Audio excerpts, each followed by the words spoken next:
Bonjour à toutes et à tous, j'espère que vous allez bien. Je suis heureuse de vous retrouver ce mois-ci pour un nouvel épisode de Ils font Move Marseille produit par RBK Media. Comme vous savez, Ils font Move Marseille met en lumière des entrepreneurs passionnés de notre ville qui la font bouger. Et ce mois-ci, je mets les projecteurs sur Grégoire Berger, DJ iconique à Marseille. C'est parti. Bonjour Greg. Merci d'avoir accepté cette interview. Merci. Pour Ils font Move Marseille parce que tu fais bien bouger Marseille avec toutes les soirées qui se passent. Alors enfant, ado, c'était quoi ton rapport à la musique? J'ai toujours aimé la musique, je me suis toujours intéressé à ça depuis toujours. Bien avant de commencer les soirées à Marseille, dans des lieux avec du public, j'ai toujours aimé ça. J'ai commencé avec l'ordinateur qu'on nous avait donné au collège, l'Ordina13, et j'avais téléchargé un logiciel qui s'appelait Virtual DJ, et je m'amusais comme ça dans ma chambre à mixer, mais uniquement pour moi. Je partageais pas tellement avec les gens, mais pour moi j'adorais ça. Et un petit peu plus tard, je m'étais acheté une petite platine carrée comme ça. Et j'avais commencé à mixer et à partager avec mes amis. Et j'avais commencé à faire 2-3 petits anniversaires. Et c'est comme ça que c'est un petit peu parti. Et tu as pris des cours ou c'est vraiment... Je n'ai jamais pris de cours. Ça a tout appris. Je suis beaucoup sorti quand j'étais jeune. On avait une bande de potes où on sortait beaucoup. Et j'étais toujours fourré à côté du DJ. Et notamment à l'époque, on sortait au bazar.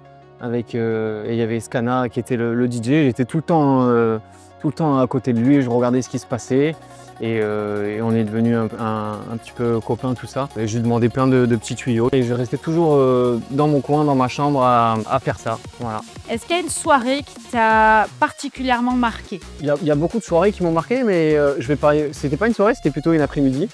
C'était quand j'avais été appelé pour mixer au Delta Festival. Du coup, c'était très impressionnant parce qu'il y avait, c'est notre préparation encore des soirées qu'on peut faire la semaine ou le week-end. Là, c'est un festival où il y a beaucoup de monde et j'avais une superbe horaire aussi, un créneau horaire intéressant pour moi. Et du coup, c'était très stressant parce qu'il y avait beaucoup de monde attendu. Donc quand moi j'ai commencé à mixer, il y avait pas grand monde et j'ai mixé pendant 2 heures et au bout d'une heure, il y a beaucoup de monde qui sont arrivés. Et puis ça m'a rappelé un peu les débuts parce que j'avais tous mes amis qui étaient vraiment là à côté. Il y avait des carrés à côté et il y avait surtout il y avait mes parents.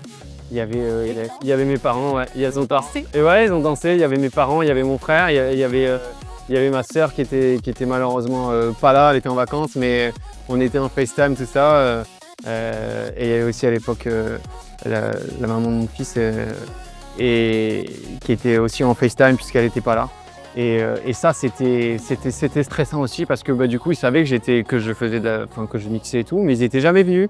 Et du coup je pense qu'ils ont un peu touché du doigt quand ils sont venus en se disant ah ouais ok Greg il s'est mixé quand même et tout. Et donc c'était vraiment un moment sympa de partage. Et ouais il y avait beaucoup d'émotions aussi quand j'ai joué et c'était fort, ouais. C'était vraiment fort. Est-ce que tu mixes aussi pour des soirées privées ou pas? Du coup, on me demande beaucoup, parce que du coup, quand les gens viennent, je pense qu'après, ils disent ah, si on fait une soirée, un anniversaire, un mariage, j'aimerais bien que ce soit pareil. C'est jamais pareil, moi je trouve, parce que ça peut pas être pareil quand on fait quelque chose de privé.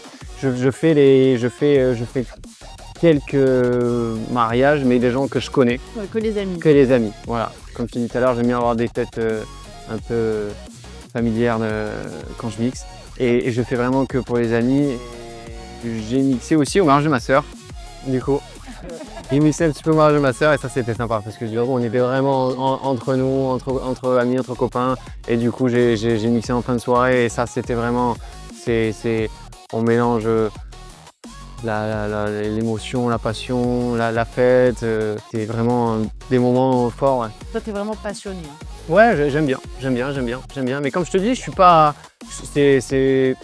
Quand tu m'as appelé pour faire ça, je me suis dit mais pourquoi on vient me chercher moi? Mais pourquoi tu fais quand même bouger? Ouais, mais parce que moi j'ai pas l'impression de ça et comme je te dis, je me remets tout le temps en question. Je m'exprime pas beaucoup, je suis timide, mais c'est vrai que ouais.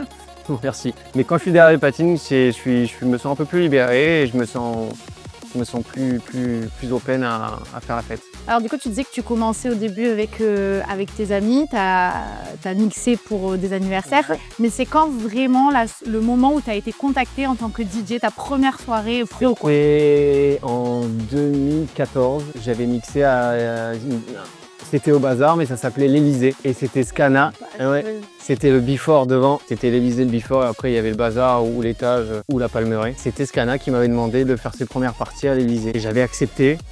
Et je me suis dit que j'étais complètement fou d'accepter parce que j'ai été vraiment très stressé. Alors qu'aujourd'hui, ça semble normal, mais à l'époque, j'étais jeune, j'étais stressé de me lancer dans le bain comme ça. Et après, j'ai fait une année complète avec Scana au Bazar, à faire les premières parties. Je faisais les lumières. J'arrivais à 11h30 à la boîte, je partais à 6h30 du matin. Et je faisais les lumières, je faisais les warm-up, je faisais après la soirée. Comment faire les lumières? Les lumières, alors les warm-up, c'est quand on va mixer avant le DJ, guest en gros. Et donc je faisais minuit, 2h du matin. Après il y avait le DJ qui faisait 2h, 4h, 5h et moi je faisais la pince 5h, 6h30. Et entre temps, moi je faisais les lumières, c'est-à-dire que j'apprenais un peu comment ça marchait pour mettre en lumière la musique que le DJ mettait. Voilà, j'ai fait ça pendant un peu plus d'un an, ouais, une grosse saison. C'était bien, j'étais jeune, c'était fatigant. Ouais, c'était des horaires. Ouais, c'était des sacrés horaires, c'était le week-end. Mais c'était très sympa et c'était super formateur parce que je suis pas arrivé en disant je fais les grosses soirées, je fais les trucs direct, j'ai commencé comme ça et c'était très formateur. J'ai arrêté parce que je faisais quand même des études, j'avais quand même envie d'avoir un... Parce que tu as un travail à côté. J'ai un travail à côté, je dis toujours j'ai un vrai travail. C'est ma passion, la musique travail et puis j'ai quand même un boulot à côté. Tu travailles dans quoi?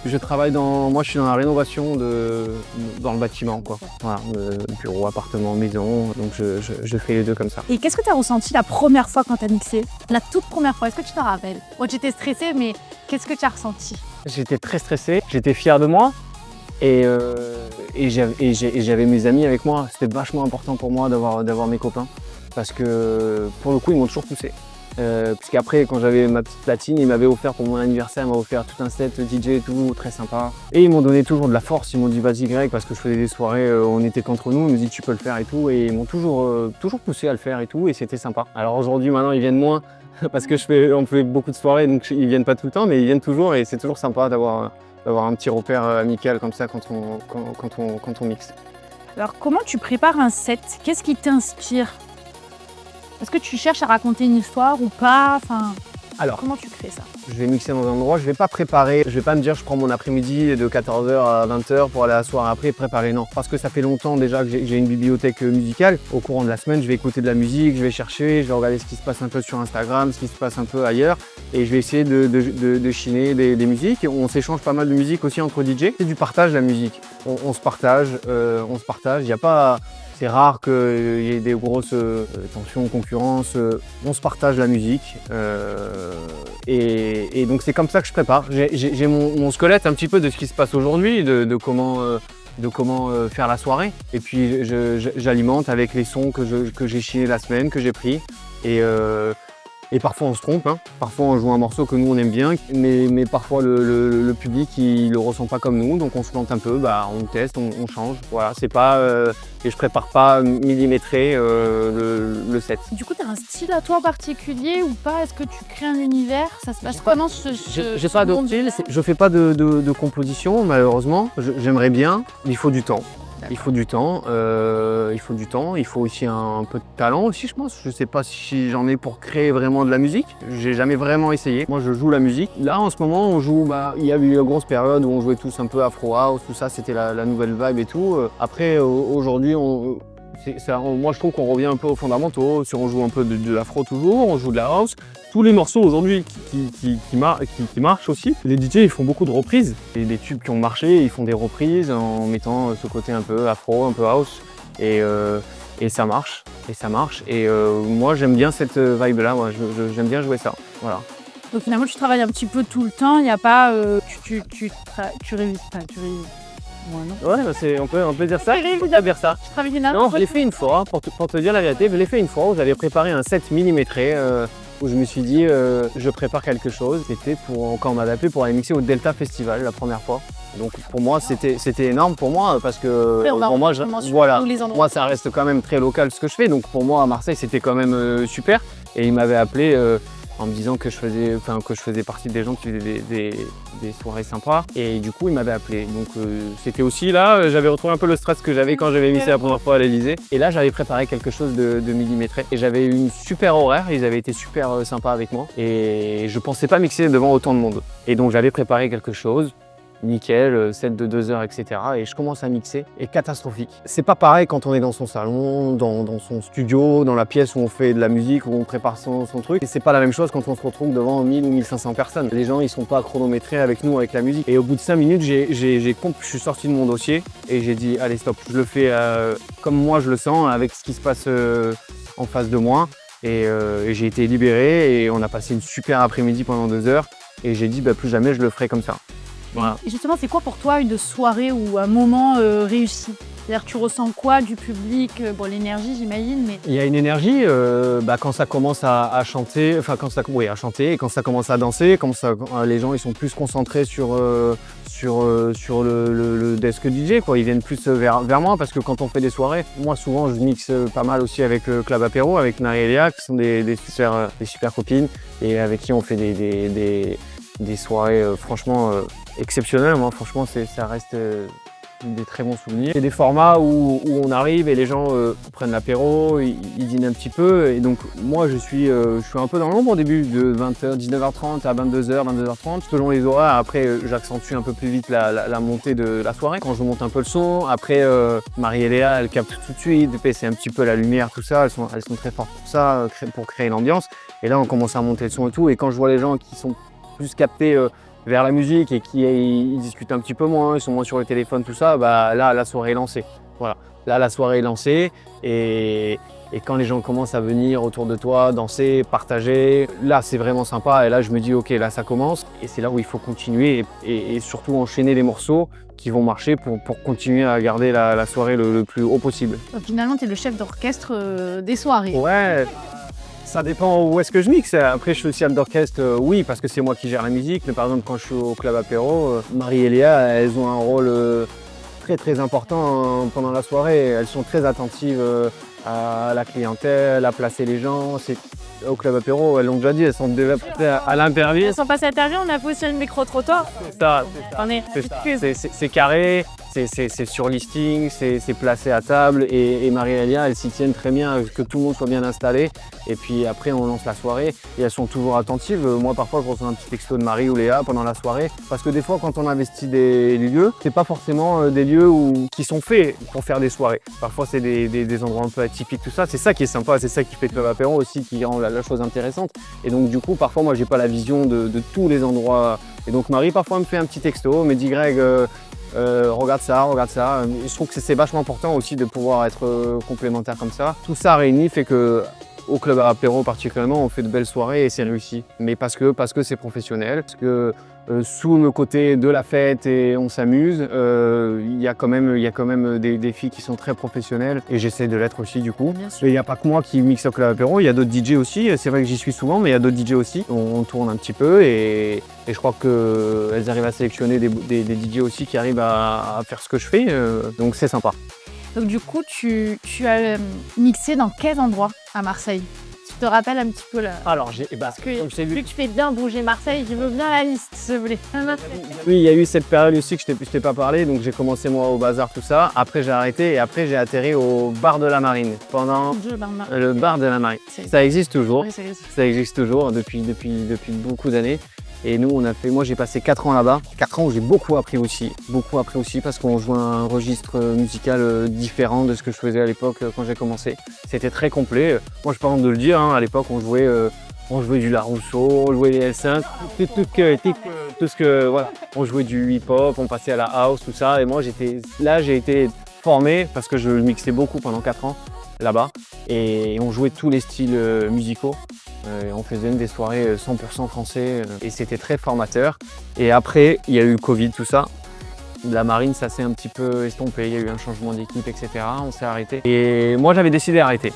Je me suis dit, bon, j'ai mon boulot à côté, je travaille, j'ai peut-être passé l'âge de faire ça, j'avais plus l'envie, tout ça. Et c'est Marie qui m'a dit, c'était 1 an après la fin de la marine, et Marie m'a appelé, donc du Club Apéro, et il m'a dit, on va faire un Club Apéro à la marine. ce serait bien que tu reviennes avec nous vu que tu as été là pendant 4 ans, tout ça. Et j'ai fait la soirée et après Marie m'a dit écoute c'était super, continue un petit peu avec nous l'aventure, tout ça. Et donc après j'ai mixé avec les filles, donc c'était en 2022, donc ça fait déjà 4 ans. Et après on s'est suivi avec Local Apéro et c'est le rendez-vous de la semaine. C'est ça? C'est le rendez-vous de la semaine. Mais tu mixes, t'as fait Delta, J'ai fait le Delta, j'ai fait après avec Local Apéro. L'avantage c'est qu'on change de lieu chaque semaine. Ouais, donc on fait beaucoup de lieux, très sympa. On est allé un petit peu à Cassis, on va à Aix-en-Provence aussi, mais à Marseille on a fait vraiment tous les lieux exploitables parce que bon, c'est compliqué aussi il faut toujours faire attention au voisinage. C'est compliqué, il faut avoir des autorisations, donc voilà. Mais on investit beaucoup de lieux, très sympa. Et puis Marseille, c'est quand même assez exceptionnel. Il y a des lieux qui sont quand même insolites. Est-ce que tu trouves qu'il y a une vibe particulière à Marseille que tu trouves pas ailleurs? Je dirais pas une vibe, mais je dirais qu'on a beaucoup de chance à Marseille parce qu'on a quand même le climat. On est très vite dehors au printemps et on peut faire des soirées jusqu'à octobre où on est dehors encore en petite chemise, petit pull et tout. Donc ça, moi je trouve que c'est vachement agréable parce que je trouve que les gens ils sont plus détendus quand on fait des soirées en extérieur. Ça rappelle un peu les vacances. Je sais pas si c'est une vibe, mais c'est vrai que moi ça fait longtemps que je mixe à Marseille. L'endroit où je vais, il y a souvent c'est des villages qui sont familiers. Donc les gens ils sont réceptifs. Ils savent qu'on va passer une bonne soirée. Il n'y a que des échanges positifs. Moi, je sais où je mets les pieds en allant dans ces soirées et les gens, le public, pareil, ils viennent aussi dans ces soirées pour retrouver cet esprit sympa et dansant. Et c'est souvent des réussites. J'ai pas le souvenir d'avoir une soirée ratée. Il y a des soirées qui sont, pour moi, plus ou moins réussies, mais elles sont dans l'ensemble toujours très, très sympas. Selon toi, qu'est-ce qui rend une soirée unique? Le souvenir. Le souvenir, parce que on peut se dire, on peut se retrouver avec des gens, des amis, quand on sort, on peut se dire ah cette soirée elle était sympa, il s'est passé ça et tout. Et je pense que c'est le souvenir d'avoir passé un bon moment, d'avoir créé quelque chose, d'avoir pu partager.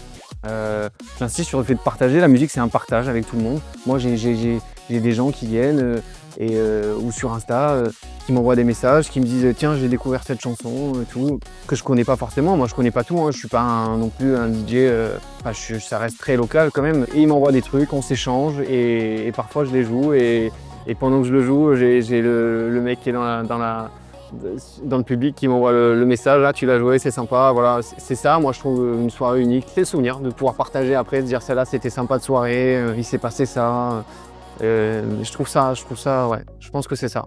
T'as déjà douté de toi? Ah toujours. Tu doutes tout le temps? Toujours. Et qu'est-ce qui fait que tu doutes plus et que tu avances et que tu réussis tes soirées? Je doute toujours, je me dis toujours que ça peut être la dernière soirée. Je me dis peut-être qu'après je vais plus intéresser les gens qui m'appellent pour aller mixer chez eux. Donc j'essaye toujours j'ai plus ce stress de jeune, mais j'ai toujours ce stress de dire il faut que je fasse bien. Et ça m'arrive parfois, je dis à des amis de venir avec moi à des soirées, donc ils sont avec moi à côté des platines. Et parfois ça arrive que je galère à attraper les gens, à les faire danser, tout ça et tout. Et donc parfois je suis très concentré sur ce que je fais et j'ai des copains, ils me disent non mais nous on vient plus parce que parfois t'es focus et tu nous parles pas du coup parce que j'arrive pas à faire danser les gens. Et donc je me remets toujours en question, j'essaye.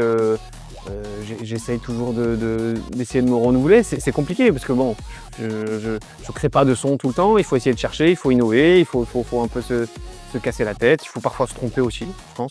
C'est important. Alors aujourd'hui, tu es papa. Ouais. Comment tu trouves l'équilibre avec le rythme des soirées, avec ta vie de famille, ta vie de mari, de papa? Comment tu gères? Alors, je viens d'avoir un petit garçon. J'ai pas beaucoup encore d'expérience parce qu'il a 2 mois. Merci. Il est pas loin. Il a 2 mois, donc j'ai pas encore le recul. De savoir comment ça va se passer.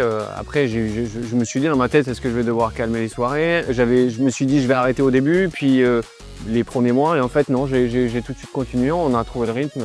J'ai la chance que on s'en occupe très bien et formidable, et elle conçoit tout ce que je fais. Elle me pousse beaucoup aussi, beaucoup, faut le dire. Elle me pousse beaucoup. Moi j'avais discuté, est-ce qu'elle voulait que je continue, que j'arrête. C'est des décisions qu'on prend à deux quand on a un petit enfant. Et elle a toujours voulu que je continue. Et donc ça motive aussi. Ça motive. C'est un peu de plus de fatigue. Hein. Oui, Parce que la fatigue accumulée les soirées, parce que du coup, quand on fait des soirées en semaine, on se couche tard. Le matin, moi, comme je travaille, il faut se lever tôt. Donc ça pique un peu. Quand je rentre de soirée, avant, petite douche dodo. Parfois, je prends une petite douche et c'est vivron. C'est vivron. Et non, mais pour l'instant, c'est que du bonheur. Voilà, c'est que du bonheur. Est-ce que ton regard sur la fête à Marseille a changé avec le temps? Oui.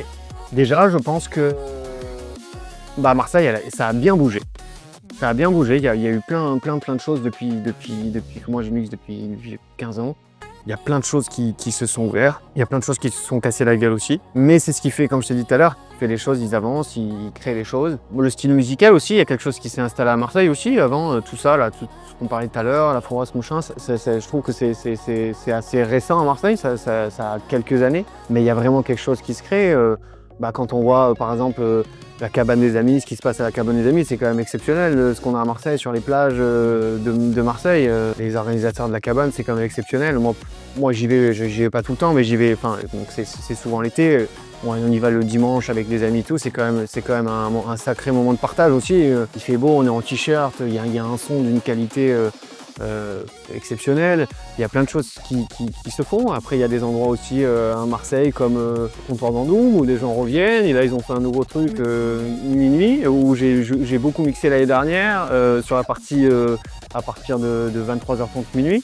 C'est de la restauration de qualité avec un pianiste, etc. Et puis après, il y a une partie musicale qui s'installe vers 23h30 jusqu'à 2h du matin. Et là, pareil, c'est génial. Les lumières se tamisent, les gens se lèvent, font la fête. Et c'est super. Et là-bas, j'ai passé des super moments aussi. Je vais retourner un petit peu jouer aussi cette année. Donc tout ça, ça évolue. C'est des choses qu'on n'avait pas avant. Alors, il y en a encore pas assez, je trouve. Mais il y a quand même quelque chose qui évolue. Voilà, et je rebondis aussi sur les clubs apéro. Les clubs apéro, c'est quand même fantastique d'arriver à rassembler autant de gens chaque semaine. Les gens reviennent et reviennent. Et c'est quand même super.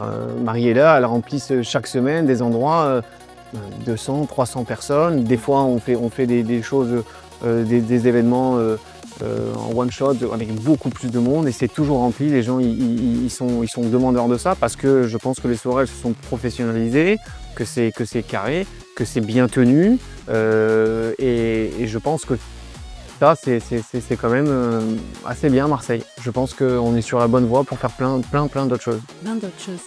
Et combien de temps tu mixes quand tu mixes? Je ne sais pas poser la question, en moyenne. Ça dépend. Des fois, c'est des sets, ça peut être des sets de 2 heures. Des fois, on est plusieurs à mixer. Soit moi, je fais avant, soit je fais après. En général, c'est des sets. Alors, sur le concept des soirées qu'on fait le jeudi, moi, je peux commencer à 19h30 et finir à 1h30 du matin. Du coup, tu dois rester concentré tout seul. Voilà, je dois être concentré tout là. C'est ça le truc, c'est que forcément, quand la soirée part et tout, on est toujours très entre guillemets demandé par les gens. Ils veulent échanger, mais il faut toujours rester concentré sur la musique d'après pour tenir les gens, pour pas faire d'erreur non plus technique.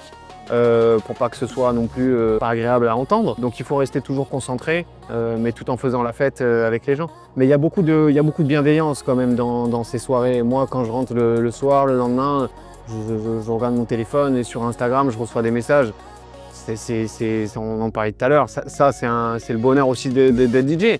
Merci pour cette soirée, on a passé un super moment. Et ça c'était quoi ce titre-là? Il m'envoie l'audio, machin. C'est quand même un métier privilégié, je trouve, parce qu'on est exposé un petit peu aussi. Alors attention, on est exposé de manière locale pour moi. Oui. Je reste toujours très humble et reconnaissant de ce que je peux faire à Marseille.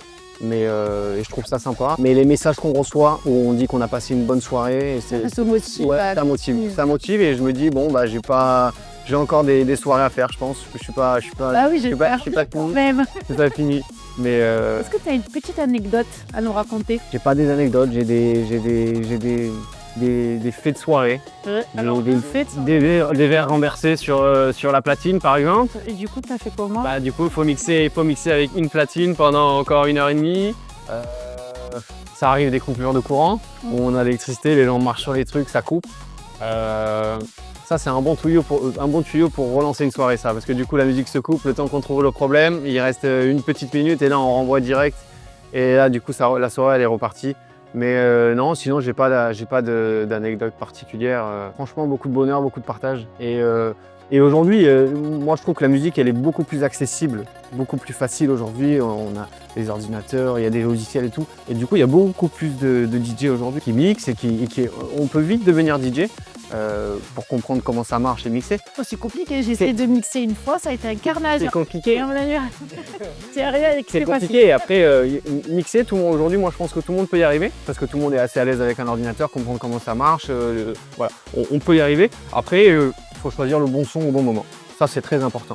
Voilà. Et tu en parlais tout à l'heure, essayer de raconter une histoire, c'est exactement ça. Voilà. Et je pense que quand les gens ils ont compris l'histoire, bah, c'est que la soirée elle est réussie et qu'on a réussi à transmettre un message et à faire la fête avec eux et ça c'est très très très fort. Et quel message tu veux transmettre avant qu'on termine? Bah, continuer de venir faire la fête.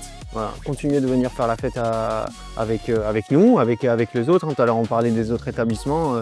Continuer à faire la fête. Je pense que c'est ça aussi qui va faire grandir Marseille sur la scène peut-être internationale, tout ça. Et c'est ça, il faut continuer à partager. On a une ville quand même magnifique, on parlait tout à l'heure, le soleil, le climat c'est quand même exceptionnel, on a des spots à couper le souffle et ça il faut en profiter et je pense qu'on a besoin de tout le monde pour continuer dans cette lancée. Écoute, merci beaucoup pour cette interview. Merci à toi de m'avoir appelé. Et à très vite pour les soirées. Eh ben, avec grand plaisir. Merci.